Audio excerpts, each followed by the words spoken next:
We had the opportunity this time to build a set that was, contiguous, so that we were able to go from the bridge into a hallway, having seen inside the bridge, and not have to do a green screen thing or something. Continue that shot, go into that sort of plaza area, continue that beyond, and go around a corner, and there was the med. It allowed for, far greater depth in terms of, distances and walk and talks and things. And I just think it gives the ship a sense of it being, not just larger, which is kind of a fun little byproduct, but it being interconnected, so that you're not doing shots when someone enters an area, you're not just sort of catching them as they turn a corner. It may not be something that is even noticeable to, a viewer, but to me it allows for that sense of reality and scale and connectivity. Kirk is the captain of the ship, but he's still that cocky guy who sort of feels like he can kind of charm and lie his way out of any situation. And what happens when you really put to the test? He's challenged at the beginning of this film by Pike, and what does that mean for him? And how far is he willing to go?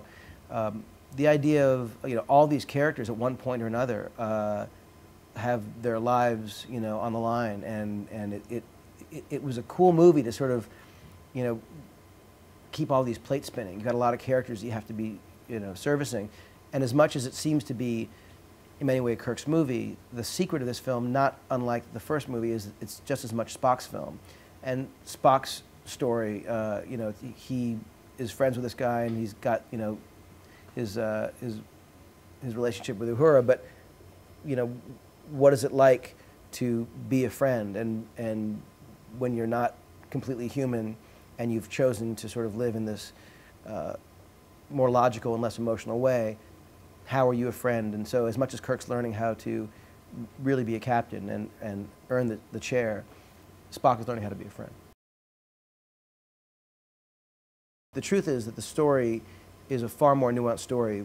In the first film, when they were up against Nero, they were up against a guy who was just really pissed off. In this movie, they're up against a lot more, and a lot more complex adversaries. So that in this film, unlike the first movie, you're really questioning, what do I do in this situation? It's a little bit more of a vicarious dilemma for people watching. The first film was, it's very clear who the bad guy is. I know exactly what's going on. I know exactly what I would want to do, basically destroy the bad guy. It was a very clear-cut situation.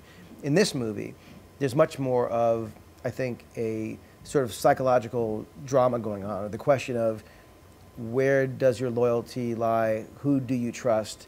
Once you have made that decision, how do you deal with the person you're up against? Who are you willing to ally yourself with to take action? How do the people who are your crew and family going to react to that choice? It's an infinitely more kind of complex and in some ways darker story than the first movie.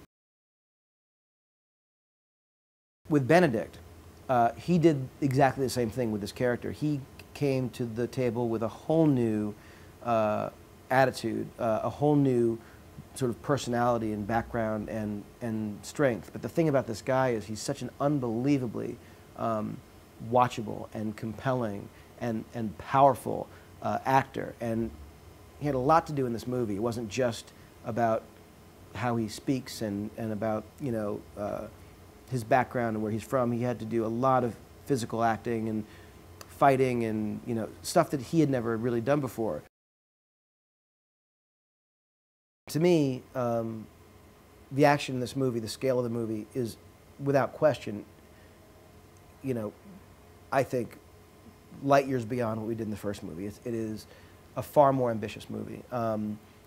Without question, the IMAX and even the 3D of it, I think, will give viewers yet another level of, of excitement and fun to be had. But that's all kind of, no matter what the format, if there's a really compelling story and a really, emotional story, you'll still lean in and be emotional and react.